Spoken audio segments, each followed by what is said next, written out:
और कहा, ये 2 साल पहले की बात है। ठीक यहीं इस गांव में रात के 2:30 हुए थे। सुनील का फोन आया था। आवाज कांप रही थी उसकी। राघव भाई, बचा लो मुझे। वो फिर से आई है, खिड़की पर खड़ी है, शादी का जोड़ा पहने, खून से भरी मांग। मैं उस वक्त ऑफिस क्वार्टर में था। मैंने जितेन को उठाया और दोनों सीधे सुनील के घर दौड़े। गांव के किनारे वो घर था। दरवाजा अंदर से बंद था, लेकिन अंदर से फर्नीचर गिरने की आवाजें आ रही थी। सुनील, दरवाजा खोल सुनील। अंदर से कोई जवाब नहीं आया। तभी खिड़की के शीशे पर खून का धब्बा छपा, जैसे किसी ने अंदर से हाथ मारा हो। जितेन ने दरवाजा तोड़ा।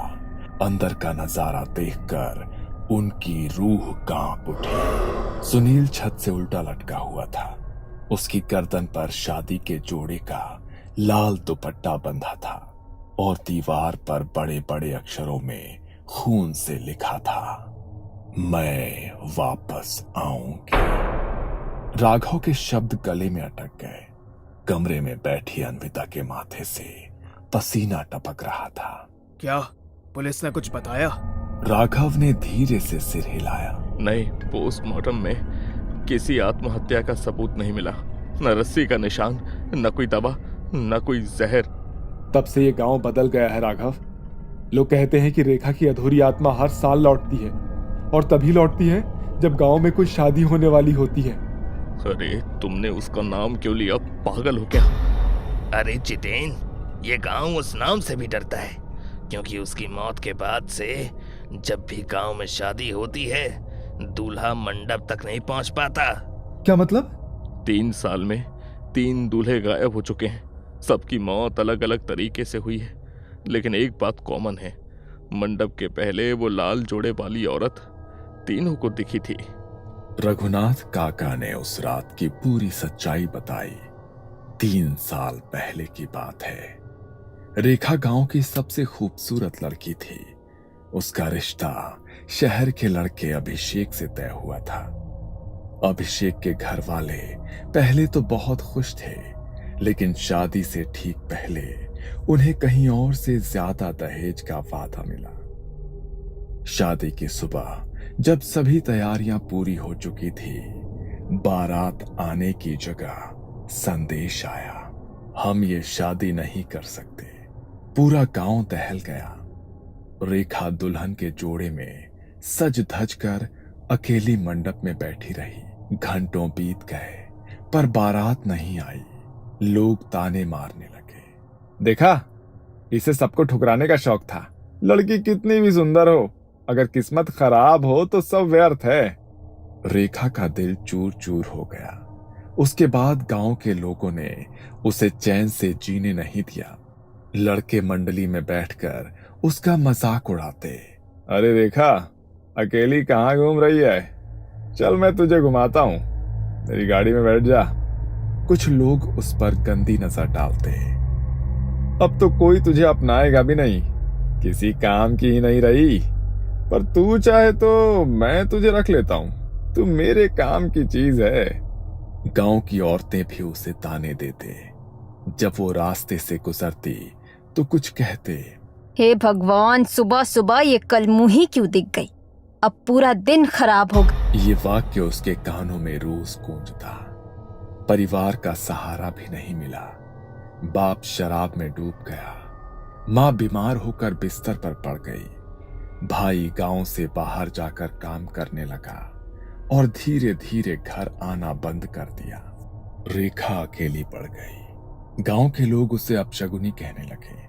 उस रात जब पूरा गांव सो रहा था, रेखा ने लाल जोड़ा पहना, माथे पर सिंदूर लगाया, आईने में खुद को देखा और फुसफुसाई, जिस दिन मैं दुल्हन बनी उसी दिन मेरी जिंदगी खत्म कर दी गई। अब मैं किसी और को भी दूल्हा बनने नहीं दूंगी। उसने कमरे में खुद को बंद कर लिया और जहर खाकर अपनी जान दे दी। रेखा की मौत के 1 हफ्ते के अंदर ही उसकी मां कुएं में गिरकर मर गई। बाप खेत में हार्ट अटैक से बेहोश हुआ और जब लोग पहुंचे तो वो मर चुका था। गांव छोड़ने के बाद उसका भाई का किसी को आज तक कोई पता नहीं चला।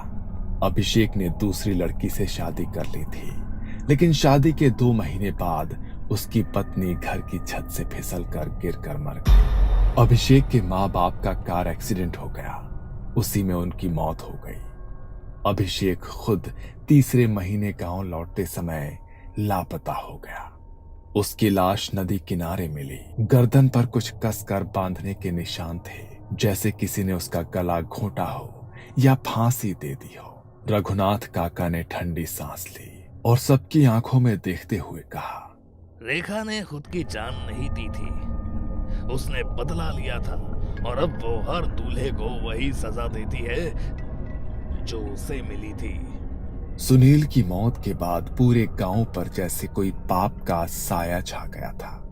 पिछले 2 सालों में किसी की भी शादी नहीं हुई थी। जहां पहले शादी ब्याह का मौसम आते ही हर गली सज जाती थी, वहीं अब सिर्फ सन्नाटा पसरा रहता था। लोग कहते थे, जिसने भी मंडप की राह पकड़ी उसने अगली सुबह नहीं देखी। गांव की औरतें जब कुएं पर पानी भरने जाती तो अक्सर एक दूसरे से फुसफुसाती, अगर बेटी जवान हो भी जाए तो क्या करे, यहाँ शादी का मतलब दूल्हे की मौत है।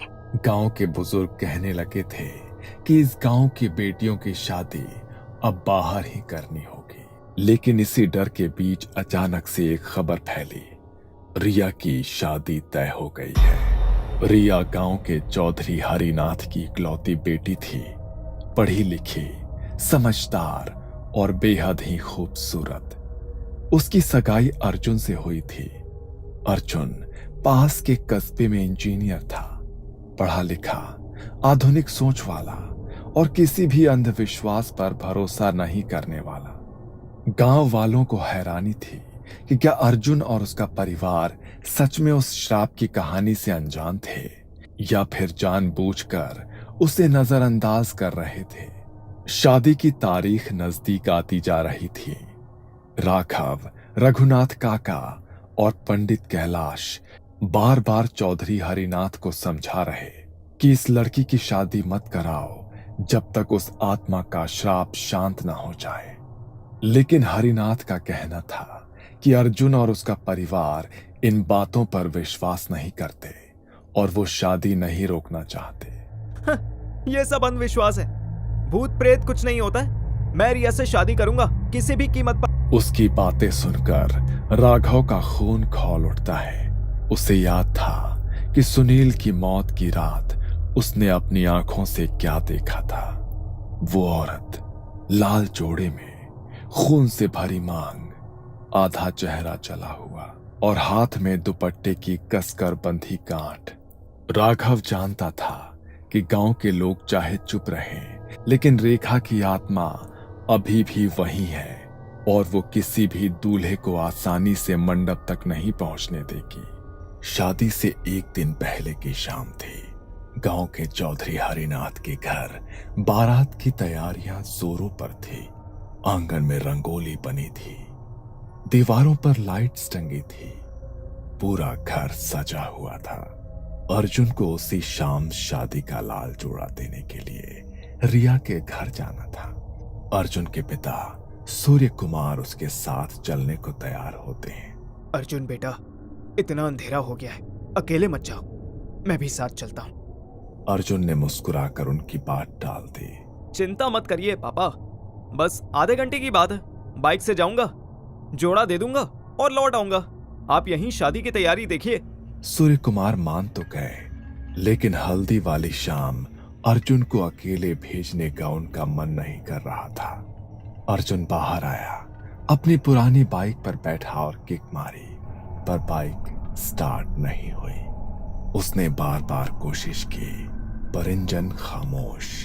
करीब 10 मिनट तक मशक्कत के बाद अर्जुन ने सोचा कि कोई बात नहीं, पैदल ही निकल जाता हूं। किसी को कुछ बताए बिना वो हाथ में लाल जोड़े का थैला लेकर गांव की तरफ बढ़ गया। शाम का समय था, लगभग 7 से 7:30 का समय होगा। डूबते सूरज की धीमी रोशनी में वो चलता जा रहा था। उसके मन में रिया को देखने के ख्याल से चेहरे पर खुशी थी। वो रिया के घर पहुंचा। उसने शादी का जोड़ा हरिनाथ के पास दिया। काका, तैयारी कैसी चल रही है? और वो रिया कहाँ है? अरे बेटा, तैयारियां तो चलती रहेंगी।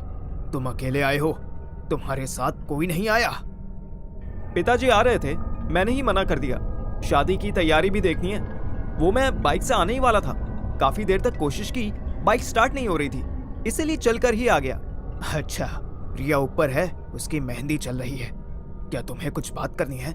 नहीं नहीं काका, चलने दो, मैं निकलता हूँ। अंधेरा होने लगा है, टाइम से घर नहीं पहुंचा तो पापा परेशान हो जाएंगे। आसमान में बादल घिरे थे। चांद की रोशनी कहीं खो गई थी। गांव के बाहर जाते ही रास्ता घने पेड़ों के बीच से होकर जाता था। चारों ओर अजीब सी खामोशी थी। सिर्फ हवा में हिलती टहनियों की सरसर की आवाज गूंज रही थी। अर्जुन के कानों में लग रहा था जैसे कोई उसके पीछे चल रहा हो। वो रुका तो आवाज भी थम गई। वो फिर बढ़ा, फिर वही आवाज। उसका दिल तेजी से धड़कने लगा। उसने खुद को समझाया कि कोई बात नहीं, बस मेरा वहम है। लेकिन तभी उसने बहुत हल्की सी फुसफुसाहट की आवाज सुनी। अर्जुन। अर्जुन ठिठक गया। उसने पीछे मुड़कर देखा, कोई नहीं। उसका गला सूख गया। उसने चलना तेज कर दिया। अचानक उसके पैरों के पास लाल चुनरी उड़ी और जाकर पेड़ की टहनी पर अटक गई। अर्जुन के पैरों की ताकत जैसे जम गई। धीरे धीरे उसने सिर उठाकर ऊपर देखा। दूर पुराने पीपल के पेड़ के नीचे एक औरत खड़ी थी, पूरे लाल शादी के जोड़े में, चेहरे पर घूंघट, हाथ में दुपट्टे की कसकर बांधी गांठ। अर्जुन की सांसें थम गई। उसने कांपते हुए पूछा, कौन हो तुम? वो औरत धीरे धीरे आगे बढ़ने लगी। उसके पांव जमीन को छू नहीं रहे थे, कुछ इंच ऊपर हवा में तैर रहे थे। अर्जुन की आंखों के सामने अंधेरा छाने लगा। तभी वो औरत रुक गई और धीरे धीरे उसने अपना घूंघट हटाया। अर्जुन की चीख गले में अटक गई। आधा चेहरा पूरी तरह जला हुआ था। आंखों की जगह खून से भरे गड्ढे जिनसे लाल बूंदें बह रही थी।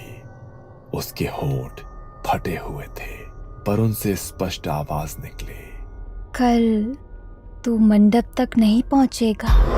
अर्जुन वहां से भागने लगा। उसके कदम लड़खड़ा रहे थे, लेकिन डर ने उसे पागलों की तरह भागने पर मजबूर कर दिया।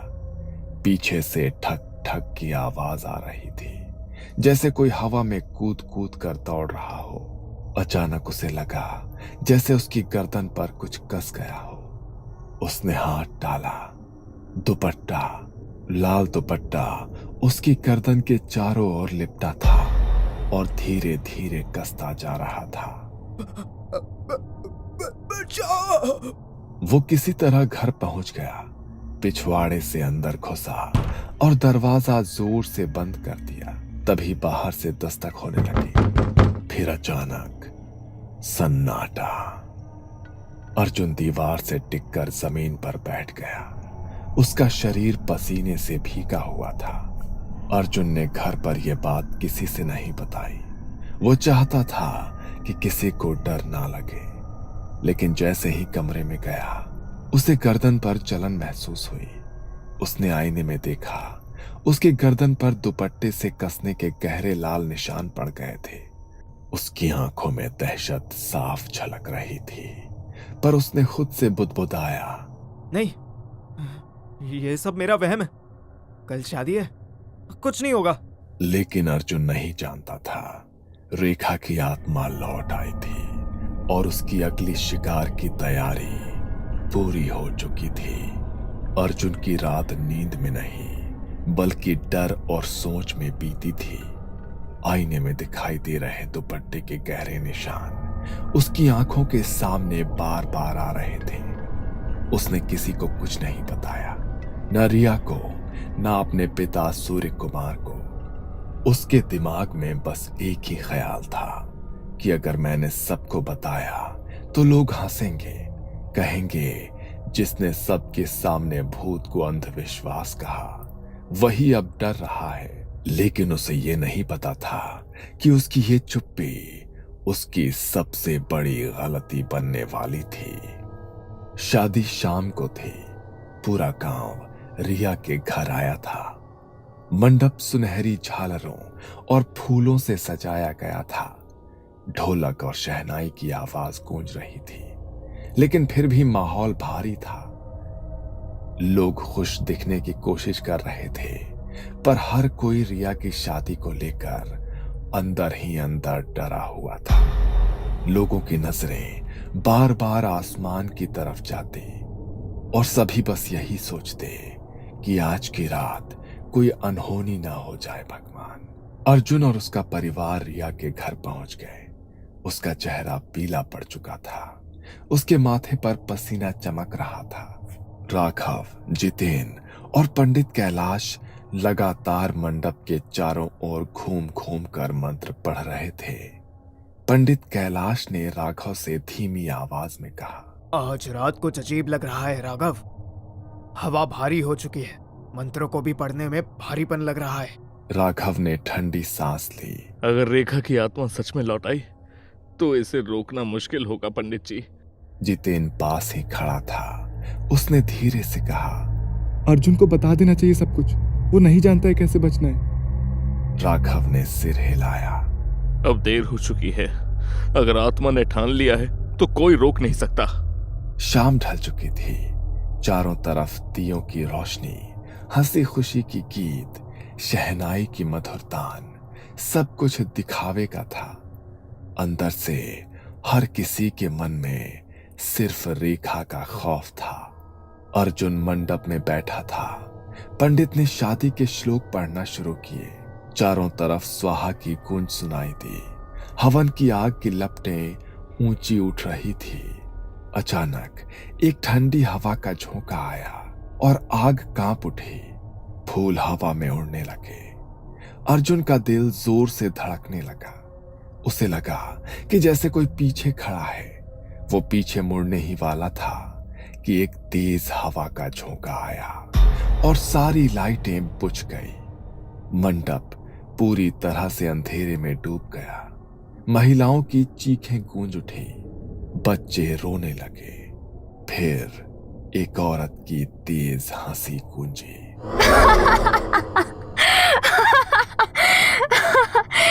फिर से एक नया दूल्हा। राघव के शरीर में ठंड दौड़ गई। वो समझ गया कि वही कल रात वाली आत्मा आई है। अंधेरे में मंडप के पीछे अचानक लाल जोड़े की चमक दिखाई दी। रेखा की आत्मा सिर पर घूंघट, हाथ में दुपट्टा, धीरे धीरे मंडप की ओर बढ़ रही थी। अर्जुन की नजरें उसी पर जमी थी। अचानक वो घूंघट हटाकर अर्जुन के सामने खड़ी हो गई। आधा चेहरा जला हुआ था। गहरी काली आंखें, खून से भरी मांग। कहा था ना, कोई दुल्हा नहीं बनेगा। अर्जुन कांपता हुआ खड़ा था। उसने चिल्लाने की कोशिश की, पर गले से आवाज नहीं निकली। तभी उसके गर्दन पर दुपट्टा कस गया और तेज हवा में उसकी सांसें रुकने लगी। वो छटपटाने लगा। बचाओ, कोई है, बचाओ मुझे। पर उसकी आवाज शोर में दब गई और पलक झपकते ही अर्जुन मंडप से गायब हो चुका था। लोग चीखने लगे। बच्चों को गोद में उठाकर लोग भागने लगे। रिया बेहोश होकर जमीन पर गिर गई।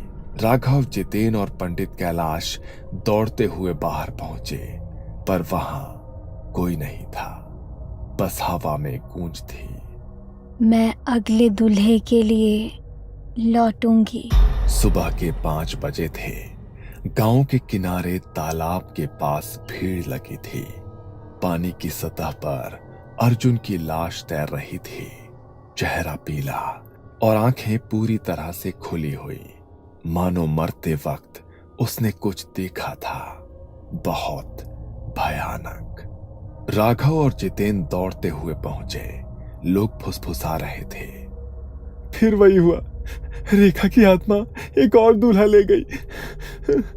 राघव की आंखें अर्जुन के गले पर जमी थी।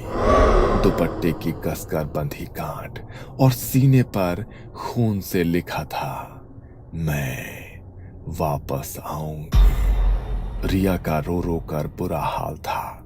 वो अर्जुन की लाश के पास बैठी चीख रही थी और होठों से बार बार एक ही सवाल था।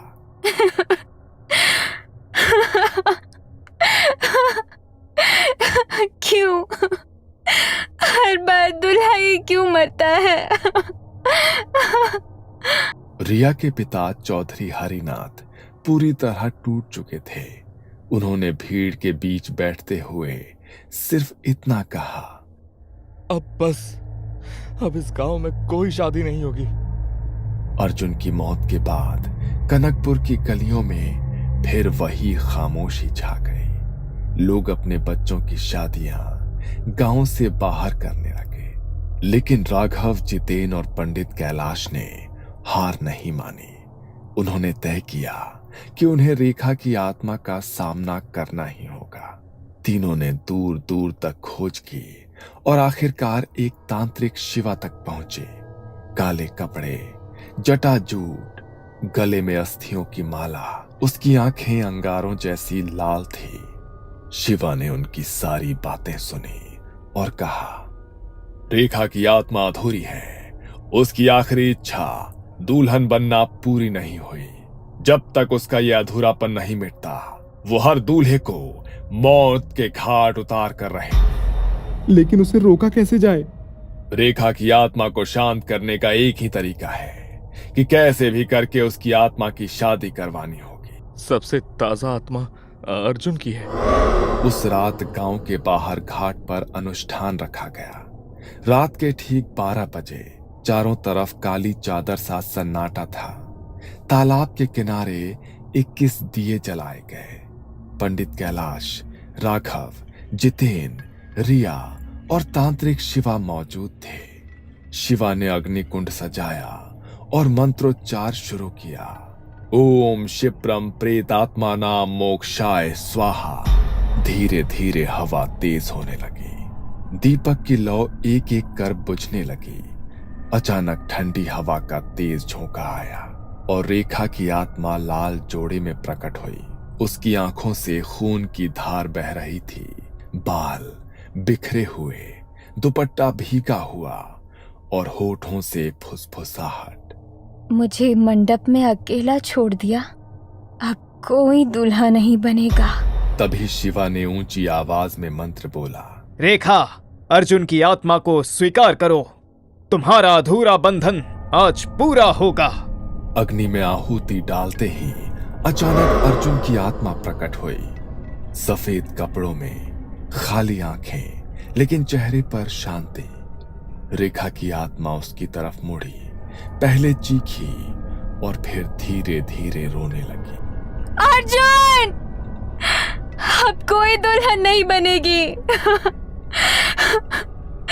जब तक मैं दुल्हन नहीं बनती। तांत्रिक ने विशेष प्रेत विवाह विधि करवाई। अर्जुन की आत्मा और रेखा की आत्मा को अग्नि के चारों ओर 7 चक्कर लगवाए गए। 7वें फेरे के बाद हवा अचानक से बंद हो गई। रेखा की आंखों में आंसू थे। उसने रिया की तरफ देखा और धीरे से कहा, अब कोई दूल्हा नहीं मरेगा। धीरे धीरे रेखा